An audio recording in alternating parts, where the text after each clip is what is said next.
I'm here at the launch for the all-new Toyota Grand Highlander, and it's in Hawaii because according to Toyota, the Grand Highlander means ohana, which means family. This is their biggest spawn hauler, and if you're on your family road trip, you no longer have to leave your wife's, boyfriend's kids behind because this thing is so damn cavernous. Yes, this is their biggest unibody SUV. It slots right between the regular Highlander and the body-on-frame Sequoia. And when it comes to prices, because that's the first thing anyone seems to care about, it starts in the low 40s and can get capped out into the high 50s if you get the Hybrid Max drivetrain with the Platinum or Capstone trim level. This vehicle we're in right now is in the, let's call it mid 50s. This is the regular turbocharged 4-cylinder with all-wheel drive and Platinum trim. What do you need to know about this car technically? Well, this vehicle is built on TNGA-K, which is Toyota's global architecture. It's their front-wheel drive based platform that underpins things like the RAV4, the Camry, the Avalon, the RX, the NX, essentially anything that is front-wheel drive based and not a tiny small vehicle.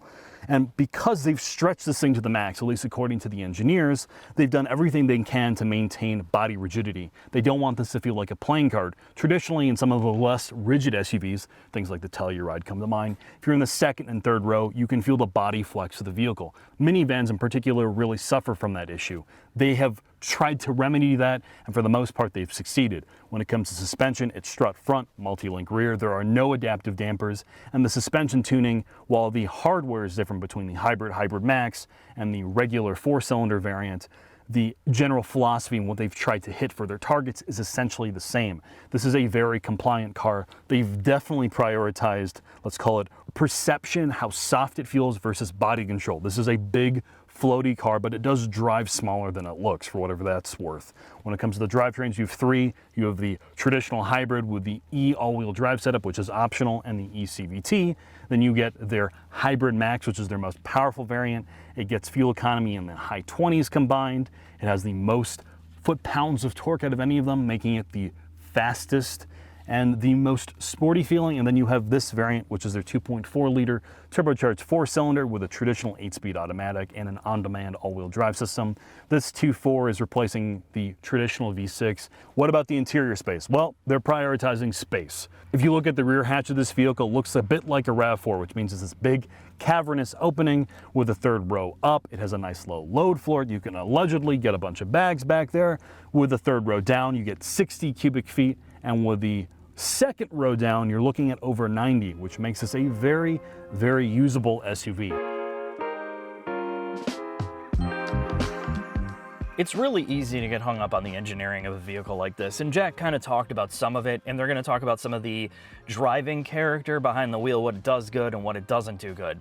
But you're not buying a Grand Highlander or a vehicle like this because you care about driving dynamics. You don't even care about so much of the engineering that goes behind it.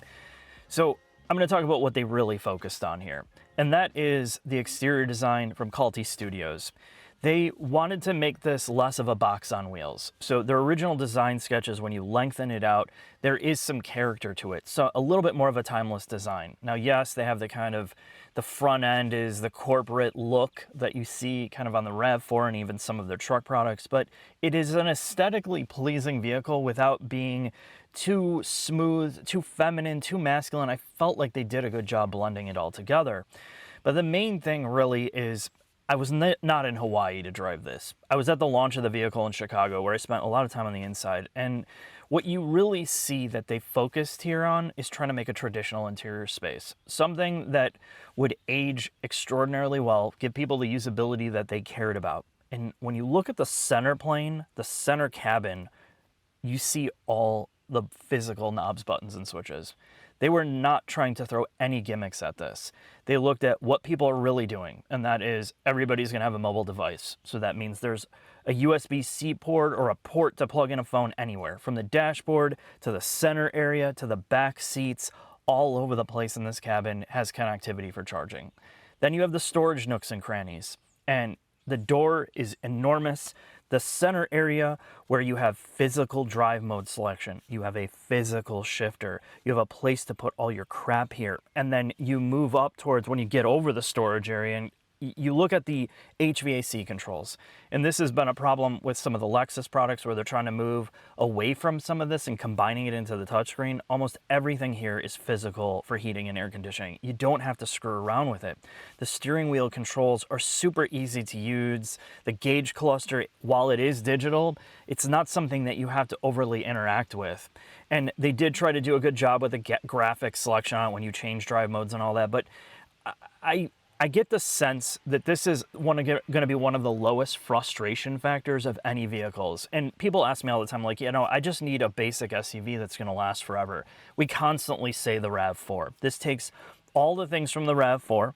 It gives you some of the older Lexus-like usability. And I'm going to be honest, a lot of the new Lexus vehicles have kind of strayed away from just sticking to the basics. This feels more like the upscale version of Toyota, combining all the Toyota great things that you love. Now, seat usability, depending on the trim level, obviously your seats are going to change. You can go to like almost a cardboard seat to something with some really interesting leather and inserts on the front and rear seats. But it depends on what type of money you have to do that. But overall, the comfort factor, the width, the height is great in here in terms of headroom. There's great visibility because this is an enormous vehicle. The second row is huge. You have the captain's chairs with a removable center armrest that you can put a bunch of different things in there, and getting in and out of the back seat is amazing too. They have a little handle that you can grab onto, so it eases your ingress and egress. The third row is where the big change is to this vehicle, because you're getting 6 extra inches in the third row for leg space compared to the regular Highlander, and that's where you really notice this. Sitting in the back seat is not a drudgery. You have a real usable, let's just say usable, 6-passenger vehicle and an easy to use 7-passenger vehicle. The storage space behind the seats, the third row of seats, you don't always have to have the third row down in the Grand Highlander, because you can fit real luggage in there. And if you decide to put the third row down, it turns into a cargo van. It's a good blend between an SUV and a minivan. Yes, you don't have sliding doors, and that is a real downer. And the ride height of this vehicle, it's more SUV than minivan. So you're climbing into it versus walking. So there's that factor of it. If you have little kids and or you have really older people that have a struggle to get into it, that's where the minivan's going to be better. But I felt like they definitely tried to blend all the good things of a usable vehicle on the inside with a minivan, with an SUV, for a price that is not completely outrageous. So Jack and Chris are going to take this for a drive and kind of talk you through the pros and the cons of some of the driving dynamics.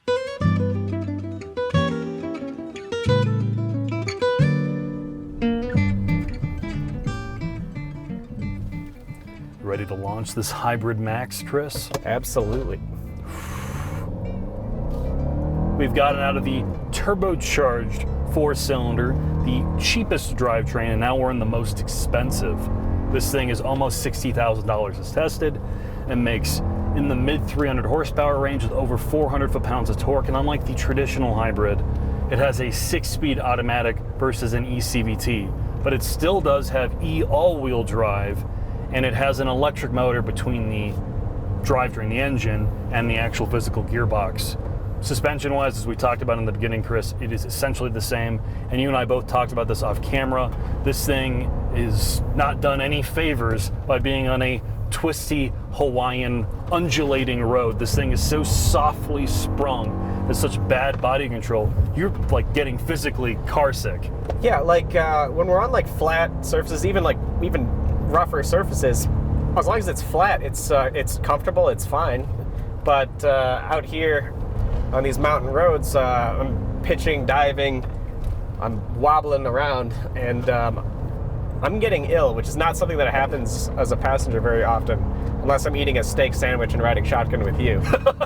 Yeah, honestly, this car, you can tell the way the suspension was set up and the way the chassis was set up, and particularly when you talk to the engineers, they're about maximizing NVH reduction, and they clearly tried to prioritize initial impact hardness or harshness over body control. The Pilot, for example, does a much better job dealing with both extremes. It's soft on initial impact, but it doesn't wallow. This car, we bring up this expression all the time, or this I guess metaphor, so to speak.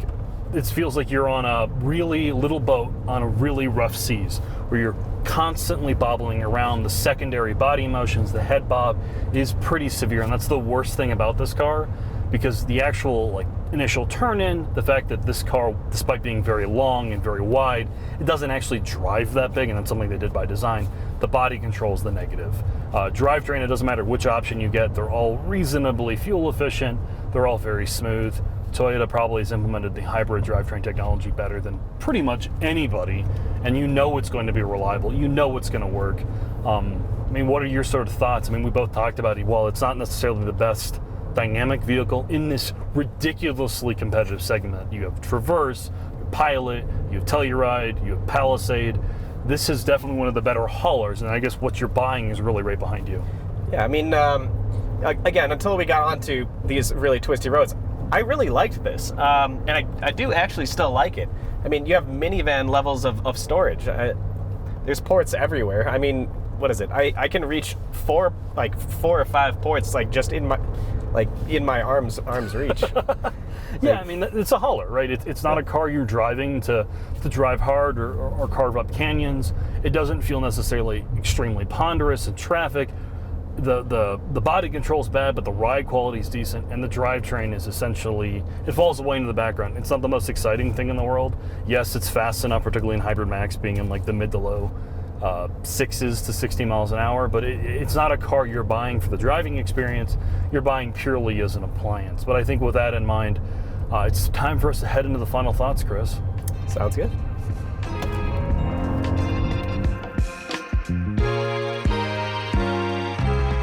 Final thoughts on the Grand Highlander, and these first looks are difficult. You don't get to spend a ton of time with it.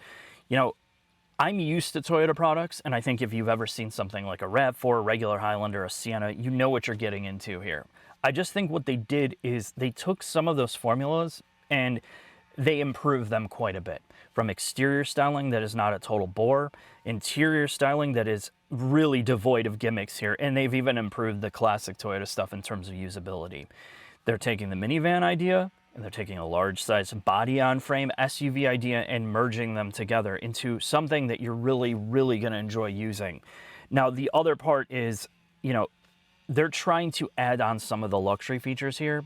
And as somebody that's had some luxury-level SUVs, the biggest problem I have with them is cost of ownership. My insurance rate on a BMW, Mercedes, some of those gets nuts. The tire cost, the consumable cost, the fuel cost when you run premium is really, really annoying when all you're doing is driving 35 miles an hour on average or stuck in traffic. The Grand Highlander removes a lot of those factors. You have more of the commodity parts. It's not going to be catastrophically expensive to run. And with the hybrid drivetrains, granted, they are not the most powerful thing on the planet. It's not going to wow you in terms of driving character. The handling is average at best. The power output is average at best. But Toyota said, since they ditched the V6, they put a lot of effort into drivetrain reliability. They want it to be as reliable as some of their older products. So yes, you lose some of the power. Yes, you lose some of the drivability. But what you're really using the Grand Highlander for is to put people in, never worry about it ever, and have a zero frustration experience on the interior space. And I feel like they got 90% there with the Grand Highlander. I need to drive it more. I really do, next to the competitors. And I will do a full review update, putting it on the lift and all that in the future. But hopefully this is a good enough taste and a good enough idea to elaborate on what this vehicle is about. Thanks for watching. I'll see you next time.